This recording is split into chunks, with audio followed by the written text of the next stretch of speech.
Gig workers are the backbone of the gig marketplace, and today we're going to talk about how you can build a gig worker focused platform.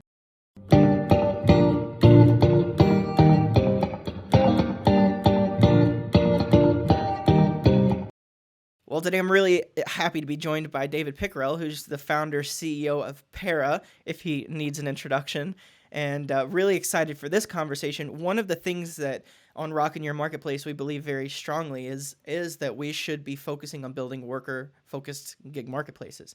Right, we believe in the importance of the gig worker, and I think that the conversations that we've had so far have reinforce the fact that a successful marketplace is going to focus on building a great experience for their workers. And that's exactly what Para is passionate about, and what they're on a mission to do is to build a better worker-focused gig marketplace. And knowing David, I feel like he emanates that exact same mission that Para has. He and Para just feel so similar to me, because even as a person, he's so passionate about building a worker-focused gig marketplace.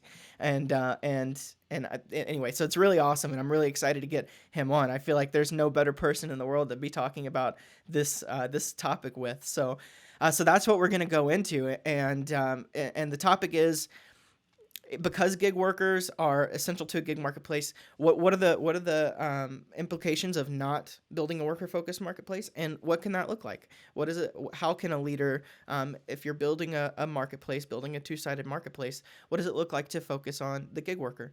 And so, David, first question for you, I guess, is why are you so passionate about this? What brings you so much passion and about building a worker focused gig economy? Yeah, first of all, thanks for having me here, Brooks. We're big supporters of what all of y'all are doing at Yardstick, and just glad to be here on the podcast. Uh, Thank you. why I do this is I think I was lucky to have a seat to see sort of the rollout of gig economy 1.0, right? So in an old life, I'd worked at Uber corporate, helped launch Uber in Nevada, and saw the power of the gig economy, right? So we saw how people could suddenly work flexibly, be able to work flexibly and save up for college, for a holiday, or for whatever they needed to. And I saw firsthand how life-changing that was for people. At the same time, it's been a while since Gig 1.0 has come out, right? And a lot has changed since then. And I think that a lot needs to be better in the gig economy for it to continue to be both prosperous and sustainable for everyone. Mm-hmm. And that's really what we're trying to do here at Para. It is, I think, our belief that by reorienting the gig economy around the worker and by giving it a worker focus, we can build a system that works better for everyone. Yeah. Yeah, I mean, I mentioned that one of our greatest beliefs on Rockin' Your Marketplace is in a worker-focused gig economy. I think another that we have very strongly is in the success and potential in the future of the gig economy. Like this, we believe that this market is going to continue to grow and expand, and that's why we want to be a part of it, right? And it's companies like Para that are doing things that give us that enthusiasm and joy and confidence in the future of the gig economy. And I Yeah. 100% agree. If you want to see the success of the gig economy, it's going to depend on how well companies can emphasize the gig worker, right? And I think what you'll see Yeah. is the companies who succeed are going to be the ones who did have workers who loved their platform and wanted to come back to it, right? And so, what are some of the implications of not building a worker focused gig platform? Like, what are some of the warnings that you Yeah. would give to marketplace leaders? Yeah, I think let's be real here, right? So when I worked at Uber, most gig workers worked on Uber, or most, Uber drivers worked on Uber, some worked on Lyft, but most Uber and Lyft drivers didn't work on DoorDash, and most Uber and Lyft drivers didn't work on Instacart. But we're in Mm-hmm. this new reality now where what we see, at least at Para, is 53% of the workers in our system work on 3+ apps, right? So I think there's this new reality and this behavior change that has happened primarily driven by COVID, right? So in a pre-COVID world, the average gig worker worked on 1 point something apps. Now that's 3 point something apps. And it's just I think you need to realize that you are competing for an independent contractor's time. And there's actually a lot of different options out there if you are a gig worker, right? And I think let's say you're a worker right now, right? And you, Brooks, you're the platform, right? So what does it take for me, David, to decide to come work on your system? Uh, it's actually a lot, right? So I have to know that you exist, which is already a big hurdle. I have to hear about you 4 or 5 times before I decide to go to your website, where I then need to sign up. I need to go through a background check. I have to wait a couple days for approval. And then you expect me to log onto your app, scan your app on an ongoing basis amongst the other apps that I'm currently working on. Uh, Right. oh, while at the same time you don't have full time work for me, right? At the same time, you likely have only sporadic work for me. That's a lot of friction for somebody to come and do the job on your system. And I think people just need to realize in a world in which gig workers are starting to have more options, being friendly, removing that friction, making it easy for somebody to discover and do your work, that really is a competitive advantage there. Yeah. Yeah, and at the same time, there's a lot of opportunities opening up for people to work in the gig economy that previously wouldn't have. Like there's I think white collar, more professional skills that you can now work as a gig worker with. But while it's going deeper, I think there's a lot more opportunities at every level for every type of gig worker. Right, it's not just a few apps where you can sign up to drive or to deliver food. Like there are gig marketplaces for just about everything from cleaning and on demand delivery and last mile delivery. Like it's gone beyond just drivers in the gig marketplace, and so I think like basically what you're saying, and I'm just trying to reiterate it here, is there's a lot of competition for the gig worker and for their time, and so just getting someone to sign up for your app, which is already really difficult, isn't even the end. They're still going to be looking at what is the best opportunity for me, because gig workers are independent contractors, and in a lot of ways they're functioning like business owners. How do I make the most of my time?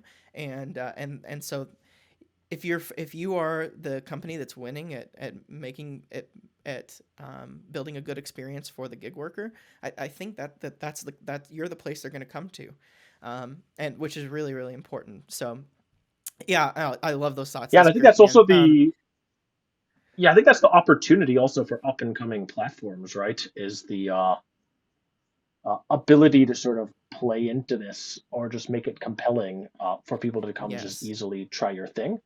I think the one advice I have is I know sort of a lot of marketplace leaders listen to this podcast or are sort of in your network. And I think the one key piece of advice I always give is, just try being a worker on your own system. So I think that's Yeah. something I always try to, uh, remind our engineering team about is that just because you see an error with a couple percent, small percentage error rate in your logs, that doesn't seem that important, doesn't mean that's not important to the end user, right?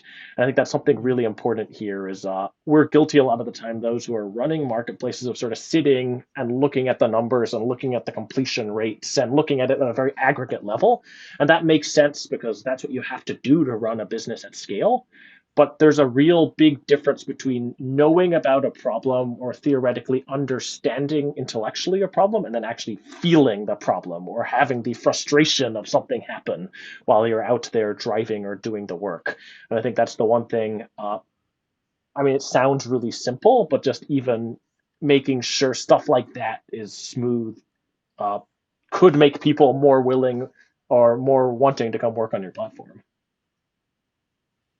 Yeah, and I know I've heard you recommend in the past, like you've emphasized, hey, don't just sign up and like every 3 or 4 months go on a quick gig drive, or you know what I mean, something like that. Like, if you're really invested in building an application for the gig worker, like actually be on the app and participate enough that you will actually notice the things that someone who would be committed to your platform would notice, right? So, which I thought was really, really good advice. So, do you have any advice for leaders of gig marketplaces on how they can build a worker focused gig marketplace? Like, what do they need to be thinking about?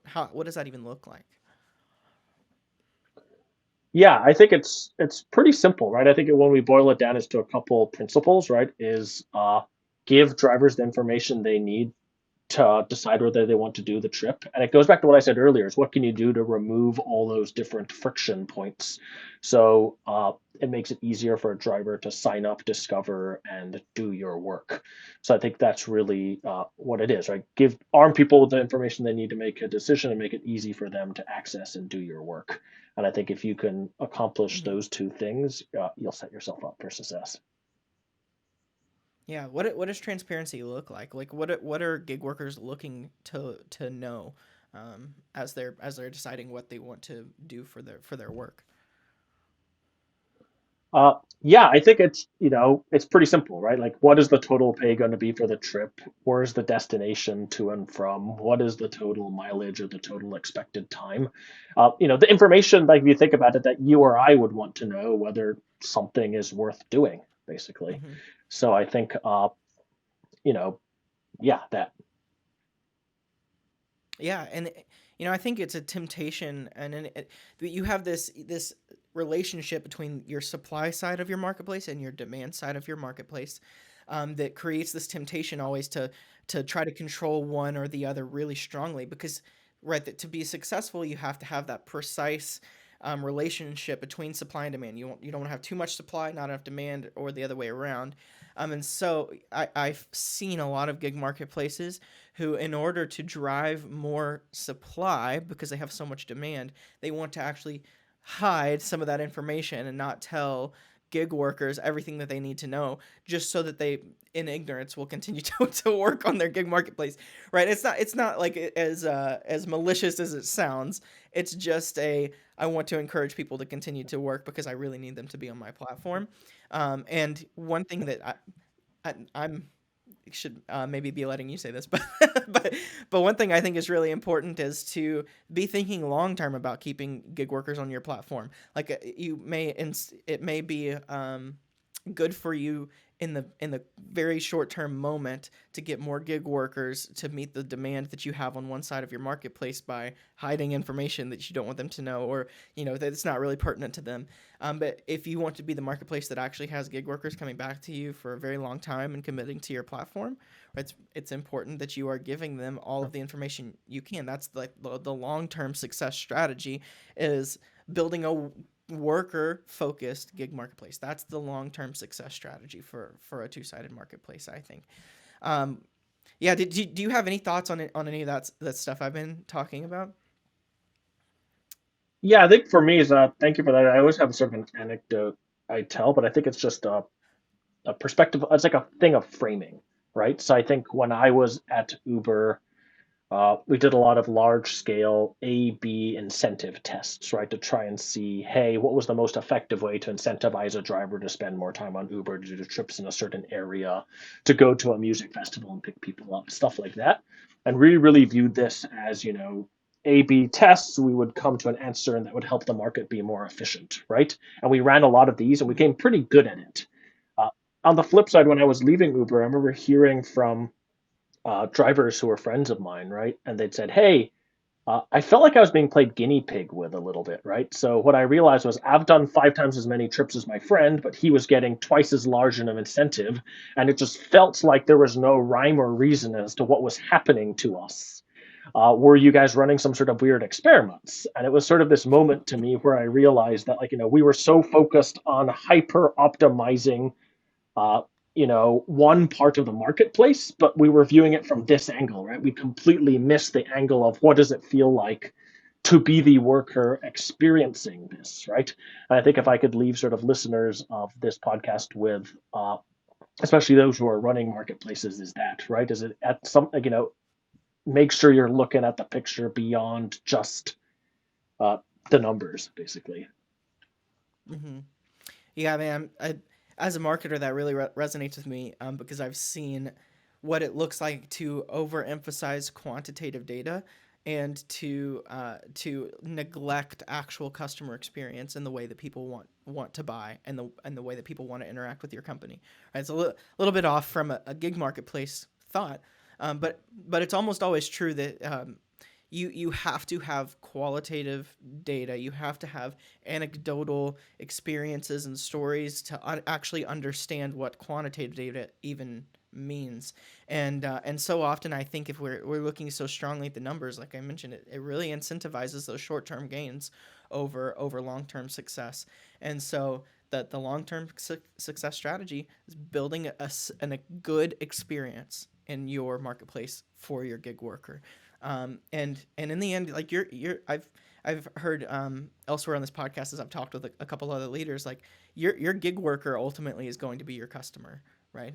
They're the reason that you're making money. And so uh, anyway, yeah. So that's been a really great conversation. I'm curious, any last thoughts? Anything you want to leave gig marketplace leaders with, David? Advice or practical thoughts on building a worker focused gig marketplace before we jump to a conclusion here. Uh, no, I think it's just always what not anything that we haven't said earlier on this, right? Is treat people well. At the end of the day, people just want to be treated well, paid well for their work, and treated with respect.